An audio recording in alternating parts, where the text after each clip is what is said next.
Assalamualaikum warahmatullahi wabarakatuh. Alhamdulillahirabbil alamin wassalatu wassalamu ala asyrofil mursalin sayyidina maulana Muhammadin wa ala alihi wa sahbihi asma'in amma ba'du. Yang sangat saya hormati wonten Abi Profesor Quraish Shihab, wonten Bu Aufa, Profesor Aufa, wonten semua orang-orang UGM, semua yang saya hormati, termasuk niki moderator nih Pak Munjid nih. Saya seperti yang dikatakan Bu Ova, saya ini termasuk kiai yang nggak suka kalau ngisi acara dikasih judul, karena itu teror. Teror juga mendikte. Saya berkali-kali bilang itu ibarat saya ini dokter jantung, ngerti pasien saya itu bahaya karena punya penyakit jantung. Tapi pasiennya tanya cara ngobati jerawat. Jadi yang masalah serius yang saya tahu saya dokternya, tapi pasiennya yang nunjuk, Gus ini saya punya penyakit kulit, tolong obati. Padahal saya tahu penyakit beratnya itu apa? Jantung. Tapi karena ini acara memang harus ada judul, saya terima judul ini meskipun tadi Pak Mujid bilang ada judul itu berarti ada masalah dalam ukhuwah, kata beliau. Saya tadi karena sudah dipuji ahli Quran, sebelumnya terima kasih, tadi saya sepakat sama Pak Quraish. Terima kasih pada UGM karena sudah memberi gelar Pak Quraish Kiai Haji. Biasanya hanya Profesor Doktor, ini nggak ada Kiai Haji, ini spesial. Ini penganugerahan Kiai Haji dari UGM, itu keren betul. Ini Mbak Naswa harus mencatat itu penghormatan. Ini yang ngasih gelar Kiai Haji itu UGM. Jadi karena nggak punya alumni yang jadi kiai, yang ngasih gelar orang lain gitu kira-kira. Begini masalah solusi ya. Saya punya sekian cerita, tadi sudah dipuji ahli Quran, saya cerita yang Quran saja. Tidak semua masalah itu penyelesaiannya harus dimarahin atau ditegur atau lewat proses hukum formal atau hukum positif atau pengadilan. Tadi di hotel saya suruhan beliau sudah cerita tentang materi yang saya utarakan. Begini ada sekian contoh, dan itu awal dari nggak ada kekerasan, tetap menjaga ukhuwah, karena modelnya penyelesaian yang tidak menyinggung, tidak mengadili, tidak mendiskreditkan, tidak memojokkan. Saya punya sekian cerita dan ini boleh dikulak Pak Munjid untuk ngiai di UGM, saya sahkan tanpa hak royalti. Saya itu sering Prof, kiai-kiai yang jadi mubalak sering terima kasih sampai Gus, alhamdulillah kulaannya bisa saya jual katanya. Karena saya ini sudah kiai resi, gak mau kemana-mana, tapi yang kulaan banyak diretailkan. Terus terima kasihnya sama saya. Dan karena saya ikhlas ya tidak dapat royalti. Tapi sudahlah, royaltinya surga saja. Saya cerita yang rileks-rileks. Khalilur Rahman Ibrahim itu pernah ingin, karena penat ya, mikir umat itu penat, capek, ingin masalahnya selesai dan nggak mungkin selesai, sehingga beliau minta umur panjang supaya punya waktu panjang untuk menyelesaikan problem umat. Sama Allah nggak dijawab. Ada orang tua yang sudah renta tua sekali, karena Nabi Ibrahim itu adalah terkenal dermawan, dipanggil terus dikasih kurma. Dikasih kurma itu makan itu meler lagi, makan meler lagi. Terus Nabi Ibrahim masuk kamar, ya Allah saya batalkan doa minta umur sampai tua. Ternyata engkau jawab, kalau terlalu tua kayak itu. Terus kedua, Nabi Dawud. Ini cerita dulu ya, jangan ditiru. Saya ulang lagi cerita dulu, jangan ditiru. Nabi Dawud itu terkenalnya ini.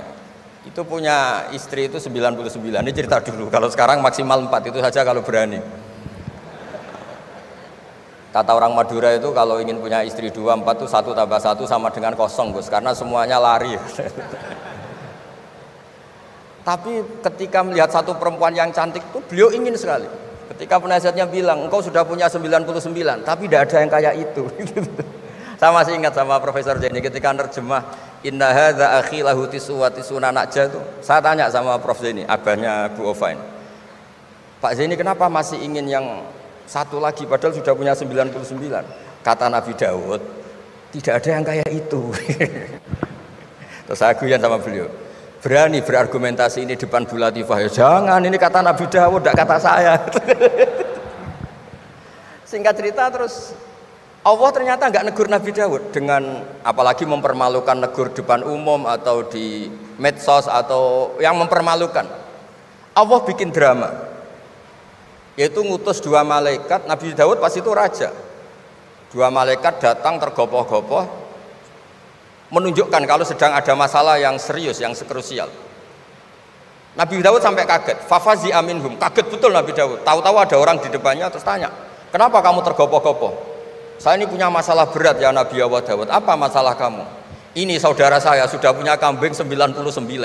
Minta saya yang punya kambing hanya 1. Gimana cara jenengan? Oh kamu udah adil, kamu rakus, dimaki-maki yang punya 99. Sudah ini keputusan final, sudah, pulang. Bareng setelah pulang, loh itu gue banget kata Nabi Daud. Enggak ditegur, Allah pakai drama. Jadi masalah sekarang adalah amar ma'ruf nahi mungkar sudah kehilangan seni bikin yang tanpa masalah, yang tidak menimbulkan masalah baru gitu. Jadi intinya itu ada penyelesaian masalah yang tidak harus seperti itu gitu, pakai drama, pakai apalah yang. Terus cerita ketiga, banyak peristiwa-peristiwa sosial. Saya ulang lagi, peristiwa-peristiwa sosial yang penyelesaiannya itu juga agak lewat pengadilan. Ada ayat wa Daud wa Sulaiman idh yahkumani fil harthi idh nafashat fihi ghanamul qaum. Itu yang diceritakan di beberapa tafsir. Ada cerita unik begini. Ada 2 perempuan kakak beradik, sama-sama punya anak. Kebetulan sama-sama ganteng. Karena masih kecil itu kan mirip. Saya ulang lagi, karena masih kecil itu mirip. Karena sama-sama Arab, enggak Arab sama Kebumen. Kalau sama Kebumen kan hidungnya beda, sama-sama Arab bukan sama-sama Arab, sama-sama ganteng. Singkat cerita, yang satu ini dimakan serigala, anaknya yang satu dimakan serigala. Kemudian semuanya mengklaim yang dimakan tuh anak kamu, bukan anak saya, sehingga anak satu ini milik saya. Yang satu bilang ini anak saya yang selamat, yang anak kamu dimakan serigala. Nabi Daud ketika ada pengadilan seperti itu menghukumi yang argumentasinya meyakinkan. Sudah ini milik kamu karena kamu lebih berargumentasi. Setelah keluar, kata Nabi Sulaiman pas itu masih kecil, kalau hakimnya saya, keputusannya tidak seperti itu. Karena Nabi Dawud itu demokratis, saya pokoknya tidak akan keluar dari jalur Quran sebagai pemenuhan, karena saya Profesor Quraisy, Profesor Zain itu orang yang sangat menuhi Quran. Terus kata Nabi Dawud, Sulaiman sini, sudah kamu saja yang mengadili. Ternyata apa Nabi Sulaiman itu? Ngambil pisau. Mana anak yang selamat? Ini, udah kita bagi 2 saja supaya agak konflik gitu. Terus ada yang nangis histeris, menangis nangis, yang satu tenang saja. Terus sama Nabi Sulaiman anaknya dikasihkan yang nangis. Ini ibu beneran ini, berarti ini ibunya beneran ini, anaknya mau dipotong nangis, kamu mesti ndak, masa anaknya mau dipotong diam aja. jadi ternyata sebagian pengadilan dulu itu pakai perangkat psikologis, gak mungkin secara naluri normal orang anaknya mau dipotong membiarkan, itu pasti ada ibunya itu. Akhirnya dimenangkan yang nangis tadi. Jadi banyak cerita di literatur saya. Itu tidak semua masalah atau kemungkaran atau maksiat atau apa itu diselesaikan pakai cara-cara mempermalukan di depan umum atau pidato berapi-api yang mojokkan sana sini. Cerita saya yang terakhir adalah tentang Rasulullah Muhammad SAW. Itu ada orang yang jenisnya hipersek atau hiper lah. Itu dia mau masuk Islam tuh problemnya karena dilarang zina, dilarang seks bebas. Gaduh di masjid itu. Nabi memang kalau nemuin tamu di masjid karena itu wilayah publik. Nabi tanya, loh kenapa gaduh? Itu ada pemuda yang ingin masuk Islam tapi yasta'dzinu fi zina, dia minta izin supaya tetap boleh zina. Nah, kenapa gaduh? Semua sahabat melarang karena itu nggak mungkin, makanya nggak boleh ketemu jenengan itu. Kata Nabi, tidak apa-apa, suruh ketemu saya. Setelah ketemu Rasulullah di depan beliau, apa betul kamu pemuda yang ingin masuk Islam tapi minta izin tetap boleh zina? Iya ya Rasulullah. Apa jawabannya Nabi itu unik. Atuhibbuhu li ummik, pertama. Kamu suka kalau ibu kamu profesinya seperti itu kemudian dinikmati hidung-hidung belang? Enggak Nabi. Kalau ada orang gitu sama ibu saya tak pukul. Atuhibbuhu li bintik. Kamu suka punya putri yang jadi mainannya orang-orang hidung belang? Ya enggak Nabi. atuhibbuhu li ammatik, kamu suka kalau itu terjadi di bule kamu. Sampai nyebut sekian orang-orang yang dicintai pemuda itu. Akhirnya pemuda itu, wallahi, demi Allah saya tidak pernah melihat sesuatu seburuk zina, seburuk itu. Dan demi Allah saya tidak akan zina lagi. Jadi logikanya diset oleh Nabi, dan Nabi tidak ngancam neraka, tidak marah, tapi logikanya diatur. Itu pula yang sering digunakan di Quran, sering ada kata kul aro'aitum, ya kan banyak di Quran. Aro'aitum itu orang diajak berpikir bersama. Ya, jadi menjaga kemajmukan, menjaga ukhuwah itu dimulai dari cara menyelesaikan. Tidak semuanya harus pakai marah-marah, pakai apa. Dimulai dari Allah sendiri dalam banyak cerita di Quran, di hadis itu suka hal-hal yang kecil, yang keseharian. Makanya dulu itu kalau ulama ditanya, saya ini tidak punya uang padahal ingin makan enak. Ij'al idama ka'al ju'a. Ya, lauk paling enak itu satu, yaitu lapar. Kalau kita puasa, makan apa saja enak karena lapar. Orang sudah lupa, ngiranya makan enak itu kalau menunya atau lauknya sesuai selera, itu keliru. Ij'al idama ka'al ju', jadikan lauk terbaik adalah lapar. Wah, kita mau tidur gak enak gini-gini, ingin cari tempat yang enak. Ya, makanya Kiai kuno kalau nasihati anak-anaknya, kamu kalau ngaji makan yang enak, tidur yang enak. Maknanya jangan tidur kalau gak ngantuk banget, jangan makan kalau tidak lapar banget. Itu pasti semuanya menjadi enak. Nah, orang sudah melupakan kearifan-kearifan begitu, sehingga solusi-solusi yang dibikin ini lompatannya malah kacau, karena sebetulnya itu ndak adatnya Allah. Terus yang terakhir, ini makalah yang saya bawa dari dalam. Ini mungkin nanti Pak Munjid bisa belajar. Bisa ya tadi, bisa dijual ini. Karena sekarang itu ngaji itu pokoknya keren lah sekarang itu. Ngaji sekarang tuh fid dunya hasanah wa fil akhirati hasanah. Dulu ngaji itu hanya fil akhirati hasanah, enggak dapat apa-apa. Kalau sekarang tuh fid dunya hasanah wa fil akhirati enggak jelas. Karena sudah dapat upah itu. Nah, ini cerita, ini di tafsir Qurtubi, nafsiri ayat la khaira fi katsirin min najwahum illa man amara bi shadaqatin. Ikutnya suratun Nisa, nanti bisa dicari di, ya kalau orang UGM mungkin di googling mungkin 114 ayatnya itu. Sistem di pengadilan Indonesia, misalnya ada orang sengketa, kadang-kadang dilaporkan ke polisi itu silakan selesaikan secara kekeluargaan. Itu ternyata ini di tafsir Qurtubi di kitab saya baca teksnya supaya nanti ditasih Pak Quraisy. Wa kataba Umaru ila Abi Musa al-Asy'ari radhiyallahu anhu qol rudda al-khusuma hatta yastalihu fa inna faslal qada'i yuristu bainahum ad-dhaghain. Jadi kalau ada orang sengketa, silahkan kembalikan yang sengketa, kata Sayyidina Umar. Jangan-jangan mereka punya solusi kekeluargaan. Karena kalau diputuskan di pengadilan itu bisa yurisud dhaghain, bisa melahirkan dendam, hasud, dengki. Tapi kalau mereka diselesaikan dengan logika mereka sendiri, dengan kearifan mereka sendiri, maka itu lebih baik. Ini juga yang dilupakan, setiap ada masalah itu dikasuskan di pengadilan. Padahal ini andaikan saya dalam posisi pengamat politik mungkin cerita, padahal bisa diselesaikan dijadikan menteri misal, tapi itu tidak wilayah saya. Tapi itu tidak wilayah saya. Andaikan saya datang sebagai pengamat politik mungkin contohnya itu, tapi saya tidak masuk wilayah itu. Cerita-cerita itu masyhur itu. Dulu ini cerita lagi ke Habib Quraisy di Abi Quraisy ya. Pernah ada orang itu saking solehnya beli tanah. Mestinya beli tanah seisinya. Lala tanah itu emasnya banyak. Setelah itu orang itu bilang, saya ini hanya beli tanah kok isinya emas banyak, ini gimana? Bilang sama penjualnya. Penjualnya nggak mau, enggak, saya jual tanah seisinya, emas itu milik kamu, enggak, saya beli tanah kok dapat emas. Itu dulu penyelesaiannya bilang, kamu punya anak putri, kamu punya anak laki, ya sudah besanan saja biar nggak kelio. Jadi dulu banyak cerita-cerita kearifan yang orang tuh udah harus rame-rame di pengadilan. Ya tadi andaikan saya politik, mungkin contohnya nggak usah di MK lah, dimenterikan gitu. Bisa andaikan saya politikus. Tapi tidak lah, itu tidak wilayah saya. Jadi di antara kebaikan Islam, benan nas, bukan benal muslimin, bukan benal muslim wal kafir. Benan nas. Kita rukun sesama non muslim itu juga ajaran Islam. La khaira fi katsirin min najwahum. Diskusi apapun tidak baik kecuali diskusi-diskusi yang menyuruh kebaikan, menyuruh sedekah, au islahim bainan nas, atau diskusi yang menjadikan kita baik-baik saja, hubungan kenegaraan, hubungan kebangsaan, hubungan kemanusiaan baik-baik saja. Ya, sekian mukadimah saya, nanti ditambahi Abi Kures, Profesor Kures. Sekian, dan saya tidak salam dulu karena pasti provokatornya ini merovokasi lagi.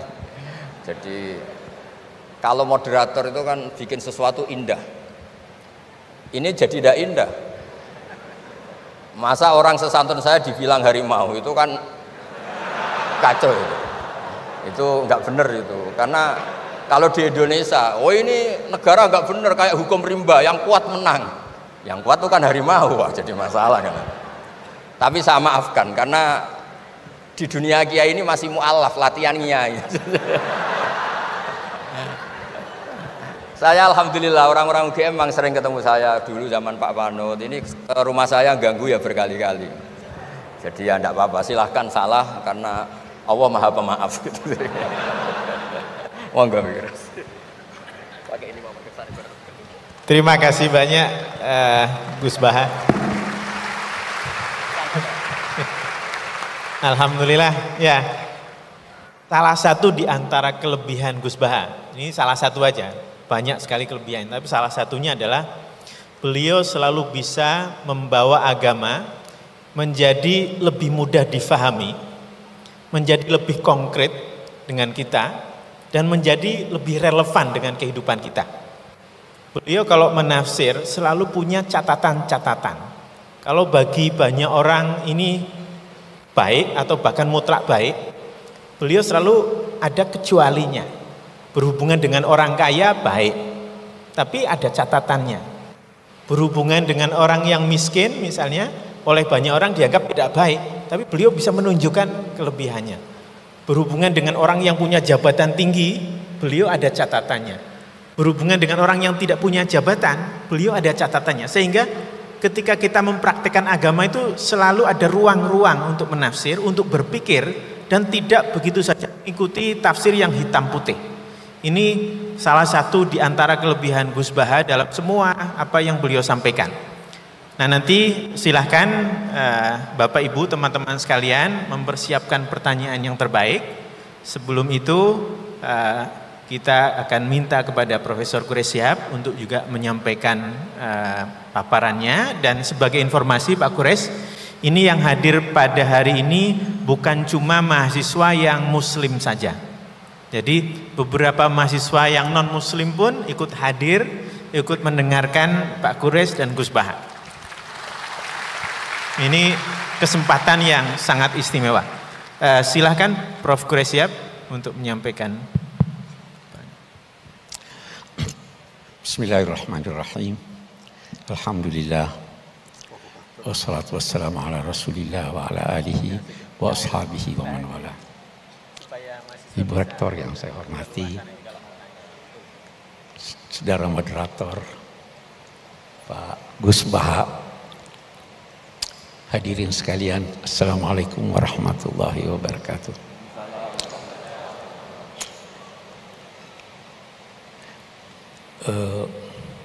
Saya tuh selalu terkagum-kagum dengan Gus Baha.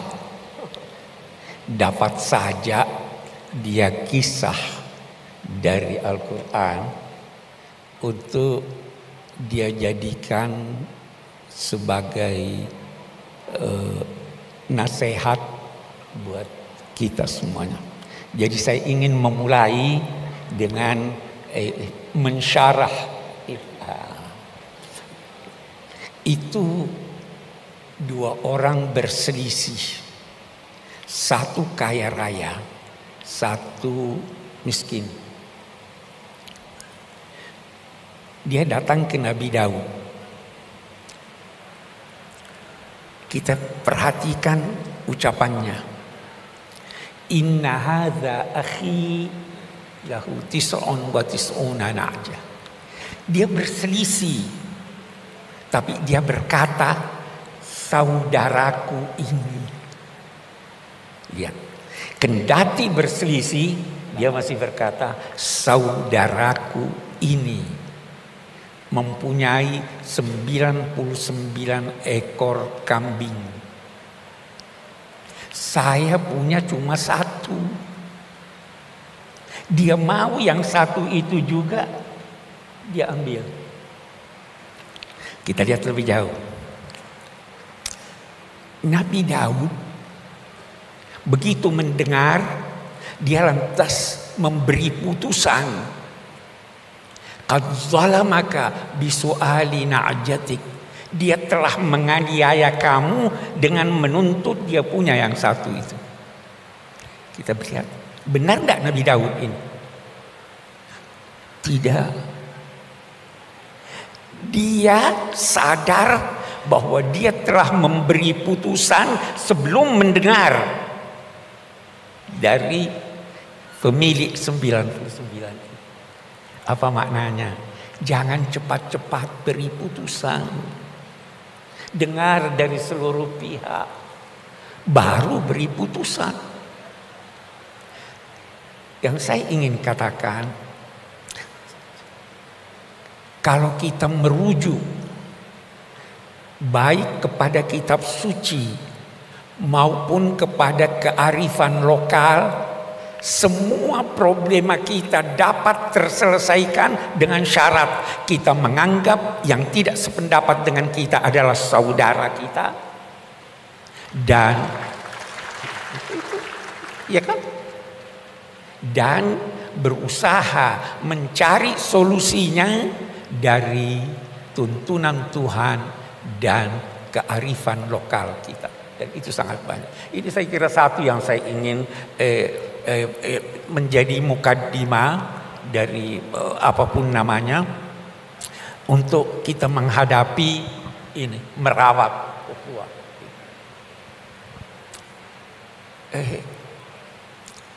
Ini kan setelah pemilu, Bu, ya katanya.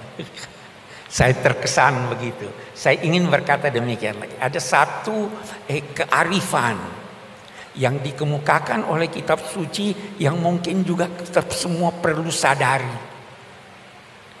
supaya terawat ini ukhuwah. Apa itu?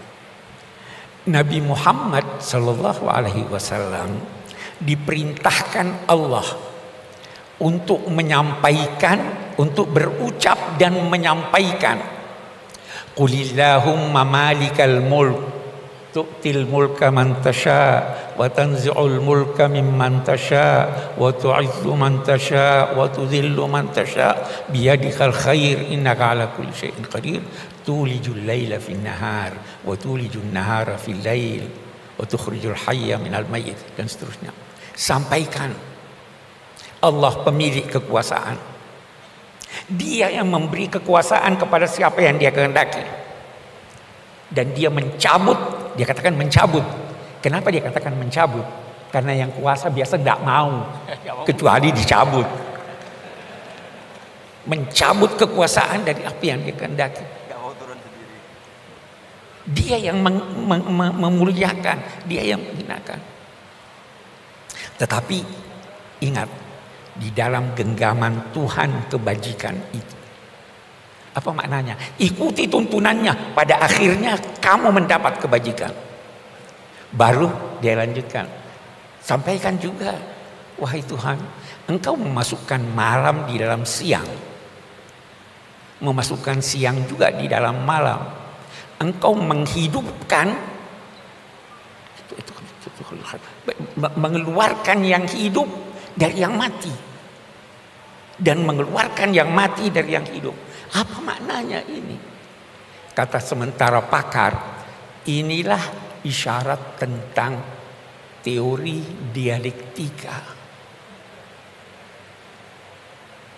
Jangan pernah menduga bahwa sesuatu yang sudah tidak ada harapan tidak mungkin muncul lagi, karena Tuhan menghidupkan dari yang mati. Ikuti saja tuntunan Allah. Nah, apa tuntunan Allah? Ini tadi sebagian yang dikemukakan. Usahakan islah, usahakan perdamaian, usahakan merawat persaudaraan. Oke. Kemudian Nabi bersabda, sebagaimana keadaan kamu, begitulah ditetapkan penguasa kamu. Kama takununa yuwalla alaikum. Hei, apapun, siapapun yang berkuasa, kekuasaannya bersumber dari Tuhan. Walaupun yang berkuasa itu menentang Tuhan. Itu Namrud, musuhnya Nabi Ibrahim, itu diberi kekuasaan oleh Tuhan. Tetapi ingat, dia yang memuliakan dan dia juga yang menghinakan, dia yang mencabut. Karena itu saya ingin berkata begini, apapun hasil akhir pemilu kita, apapun hasil akhirnya, apakah calon Anda yang menang atau dia yang kalah, ketahuilah bahwa itulah cermin dari masyarakat kita.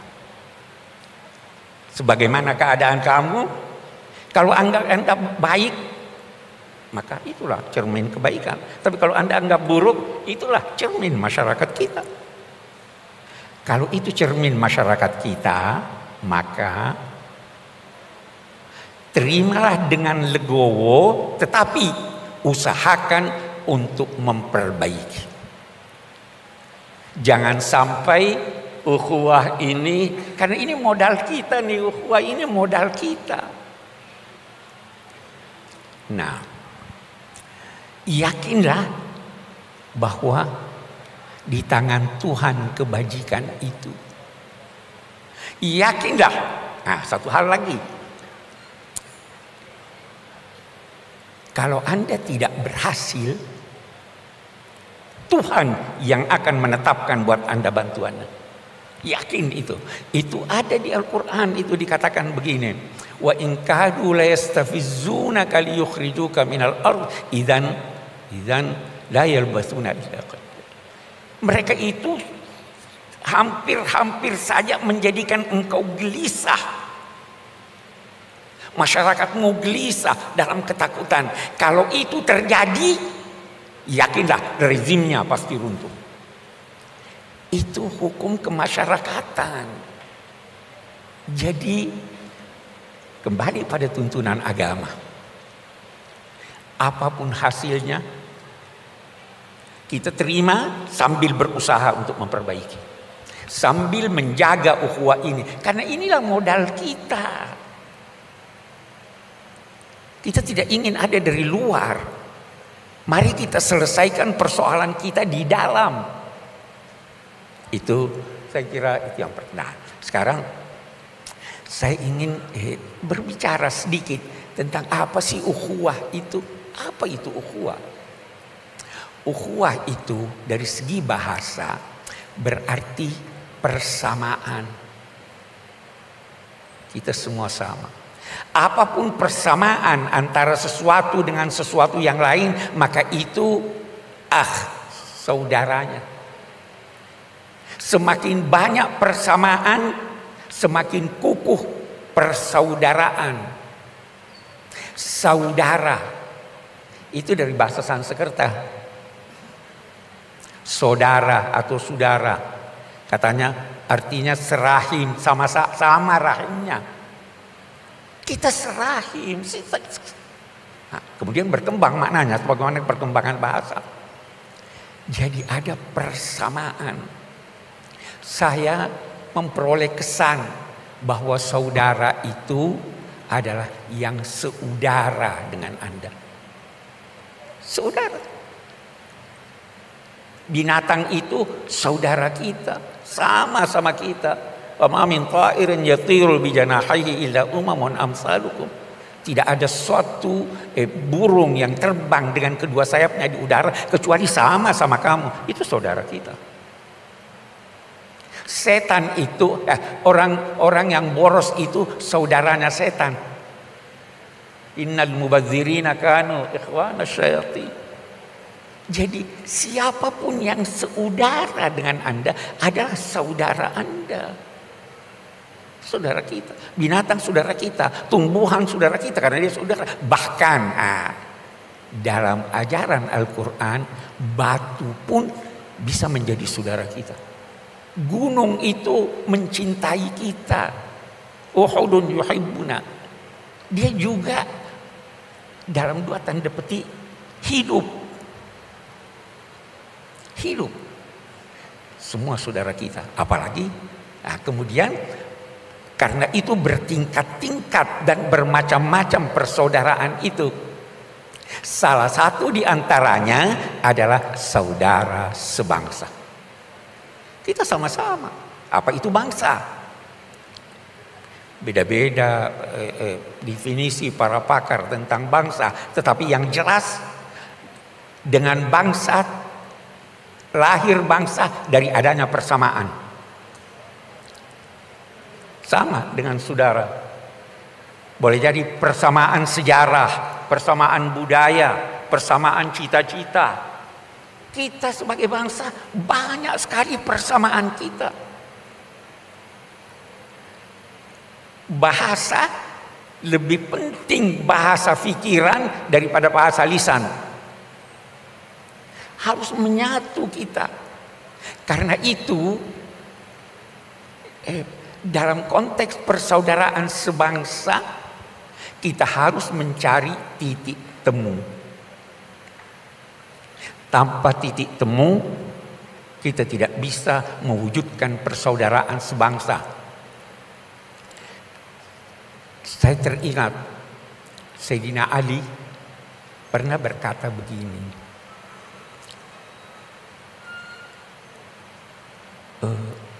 penyakitmu disebabkan olehmu, obatnya ada di tanganmu tapi engkau tidak sadari. Jangan sampai kita seperti itu. Penyakit kita disebabkan oleh kita sendiri. Obatnya ada di tangan kita, tapi kita abaikan obat itu. Saya kembali, kita punya titik temu. Sebagai bangsa, titik temu kita Pancasila. Ketuhanan yang Maha Esa. Itu titik. Bisa kita berbeda-beda penafsiran tentang apa arti ketuhanan yang Maha Esa. Bisa beda. Dalam Islam aja beda-beda itu. Tetapi kita percaya Tuhan. Bisa beda-beda kita dalam mengartikan Maha Esa itu apa. Tetapi kita percaya ada penguasa. Itu titik kita. Titik, Anda menulis kata dimulai dari titik. Apa yang Anda tulis terserah, asal mulai dari titik Tuhan.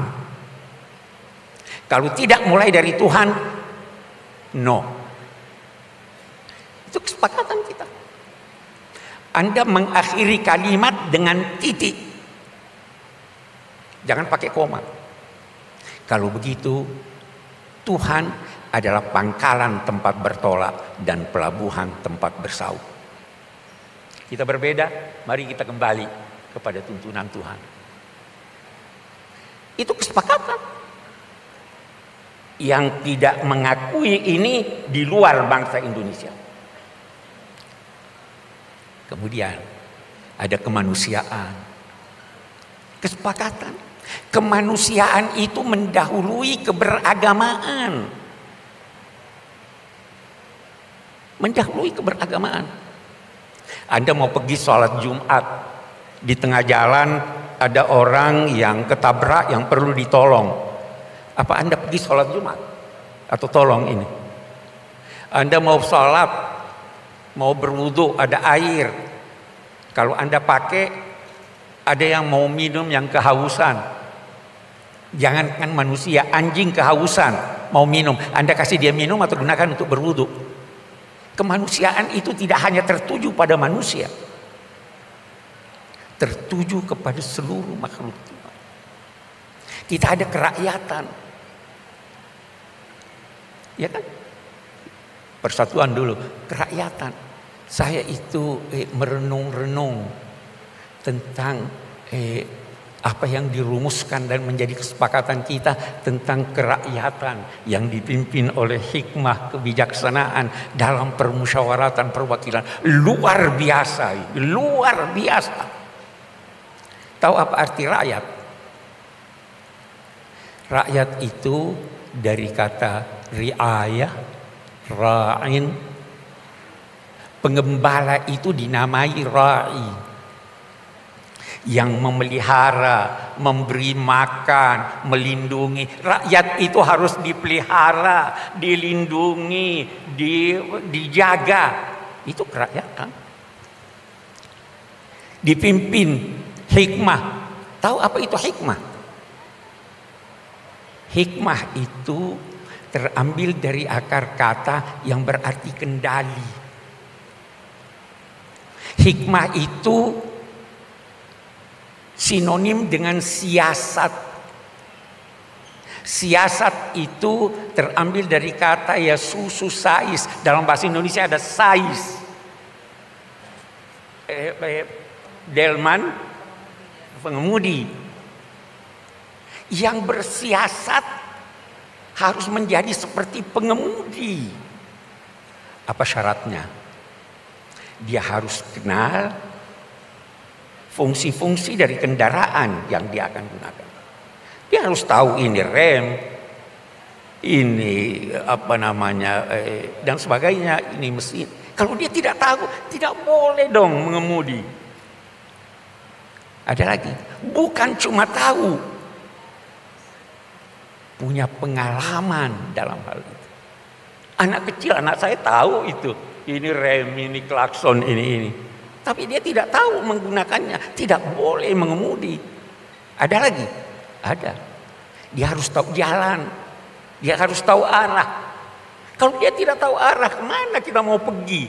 Jangan bersiasat. Itu bukan hikmah. Ada lagi? Ada. Mengemudi itu ada seninya. Bukan asal, ya ada seninya. Ada lagi, satu lagi. Dan ini yang hilang dari kita. Apa itu? Akhlak. Mengemudi itu perlu akhlak. Jangan bunyikan klakson malam-malam. Jangan menyalip dari sebelah kiri. Ada akhlaknya. Nah, kerakyatan yang dipimpin oleh hikmah, oleh siasat yang syaratnya seperti ini. Baru dalam permusyawaratan. Musyawarah itu apa? Musyawarah itu pada mulanya berarti mengambil madu dari sarangnya. Siapapun yang menemukan madu itu milik bersama. Karena itu Nabi bersabda, orang beriman itu seperti lebah.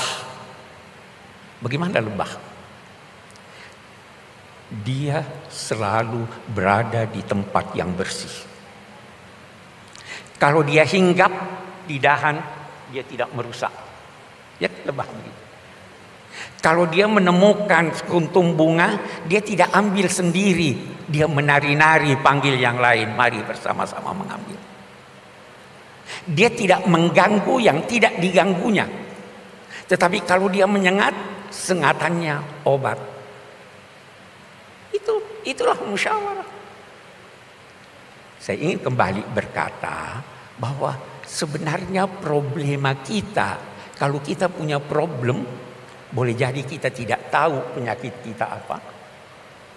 Dan kalau kita tahu, kita lupa bahwa obatnya ada pada diri kita. Kembali deh ke Pancasila, laksanakan itu secara baik dan benar, problema kita akan terselesaikan. Oke, kita bisa panjang berdiskusi menyangkut ini. Terakhir yang saya ingin katakan, persaudaraan itu dimulai dari jangan. Merawat itu lebih penting dari mengobati. Kita mau rawat. Bagaimana merawat? Kalau dalam tuntunan agama, jangan. La yaskhar qaumun min qaum. Itu di surat Al-Hujurat kan? Jangan satu kaum menghina kaum yang lain. Jangan sekelompok perempuan menghina kelompok perempuan yang lain. Boleh jadi yang dihina, yang dilecehkan lebih baik dari dia. La yaqtab ba'dukum ba'dan. Jangan mengumpat. Semua jangan. Kalau Anda bisa menghindarkan apa yang tidak baik, itu terpelihara ukhuwah. Nanti kemudian itu baru memberi. Itu kan merawatnya begitu. Kita rawat itu. Tidak. Dan terakhir, bersaudara. Siapa sih, saya kembali? Saudara itu siapa? Saudara itu, puncak persaudaraan itu adalah memandang orang lain adalah diri Anda. Memandang orang lain adalah diri Anda. Anda mau yang terbaik buat Anda? Mau. Kalau begitu, itu orang itu saudara saya, itu saya, beri dia yang terbaik. Itulah puncak persaudaraan. Karena itu kalau terjadi selisih, itu di Al-Quran dikatakan orang bertakwa, al-kaziminal ghaiz, menahan amarah. Boleh jadi masih ada dendam di dalam tapi ditahan. Lebih tinggi apa? Wal afina anin nas, memaafkan. Bukankah dia juga manusia seperti Anda? Bukankah kalau Anda bersalah Anda mau dimaafkan? Mau lebih tinggi? Wallahu yuhibbul muhsinin. Berbuat baik kepada orang yang bersalah. Itulah cara merawat ukhuwah. Tanpa itu terus ini begini, ini begitu. Dan pada akhirnya setelah kita berusaha, saya garis bawahi, berusaha sekuat kemampuan sambil memelihara modal utama ini, kalau Anda belum berhasil, yakinlah bahwa Tuhan akan turun tangan. Itu hukum kemasyarakatan yang dijelaskan oleh Al-Quran. Pasti, karena apa? Setiap rezim ada ajalnya. Bukan cuma manusia yang punya ajal. Walikulli ummatin ajal fa iza ja, dan seterusnya. Ada ajalnya. Kita berusaha sebaik mungkin, tetapi tidak keluar daripada pemeliharaan kita terhadap bangsa ini, persaudaraan ini. Jangan sampai ada kekacauan. Karena sekali lagi, al-imamul jair khairun final fitnah. Penguasa yang berlaku zalim itu lebih baik daripada chaos. Wa fi ba'dhi syarri khiyar. Memang di dalam keburukan pun kita harus pandai-pandai memilih mana yang lebih sedikit keburukannya. Nah, sekali lagi terkesan tadi saya terbawa sebenarnya oleh Gus Baha ini. Itu tuntunan agama. Dan itu yang harus kita pertahankan. Tetapi sekali lagi jangan salah paham bahwa kita berdiam diri. Kita berusaha sekuat tenaga. Tapi sesuai dengan tuntunan kitab suci, sesuai dengan kearifan lokal, dan terus mempertahankan persatuan bangsa, kesatuan kita serta persaudaraan kita sebagai sesama bangsa, sesama manusia, bahkan sesama makhluk Tuhan. Demikian. Assalamualaikum warahmatullahi wabarakatuh. Waalaikumsalam warahmatullahi wabarakatuh.